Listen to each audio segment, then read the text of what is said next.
The testes had been taken off, so there's no testosterone.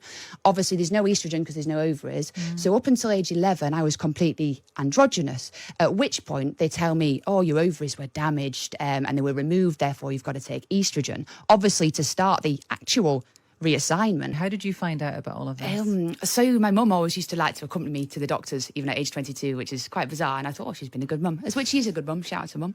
But she came along and it was a routine appointment, but I thought I had tonsillitis and there was a locum GP. So clearly the standard GPs had been informed, this girl doesn't know these things kind of stuff.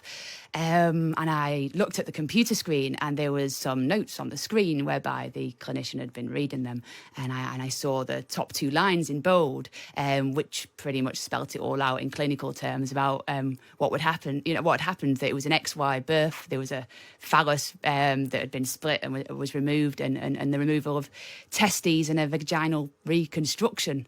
So yeah, it was quite a unique day, to be honest. I've had better days. I held it together in the doctor's, got in the car, got in my mum's car, and then literally flipped. I was just like, what on earth? Because it explains so many things.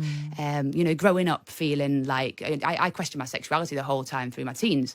And it was quite repressed. And I thought, not that there's anything at all wrong with being gay. That's amazing. But I thought that was maybe who I was. But it answered a lot of things around that, and a lot of the things around sort of my anatomy, and a lot of it not being right, and questions not been answered. But there was a lot of pain, because, hang on, the people closest to you had this information, the doctors had the information, the parents had the information, and it was a lot to process. Me and my parents are tight these days. We're really tight because I know they'd never ever want to do anything to hurt me. They did what the doctors told them, and the doctors told them, you don't tell Sophie.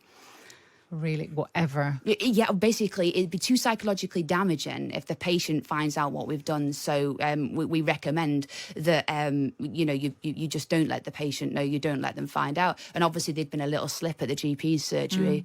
But the one thing that I would like to put across is that once I'd found this information out, and the GP surgery was actually aware that I'd found this information out, when I presented with sort of lots of drug and alcohol problems later down the line, there was no sign of any mental health help.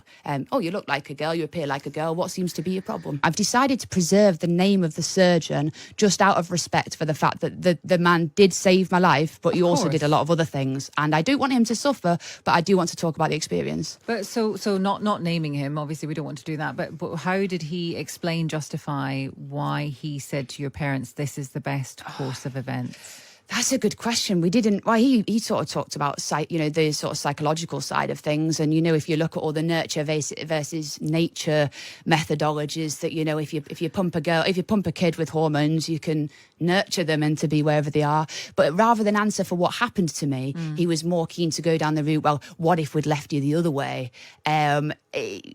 So it was, I didn't feel like we resolved things in the conversation, but I've got massive respect for the fact that he did turn up. The doctors were saying that the only way to avoid a childhood of constant hospitalisation and an adulthood of erectile dysfunction was to operate on you. So it was bladder and bowel on the outside of your body, a split penis. It was quite a rare disorder. It's one in 200 to 400,000 live births, so it's quite a rare disorder. But yeah, it's madness. I mean, I have my own views on what the agenda was, but it is absolute madness. And to think that you didn't have those clinical pathways in place to then, if that patient finds out, to pick up on the mental health side, because of course the patient's going to find out at some point. Inevitable. The testes had been taken off, so there's no testosterone.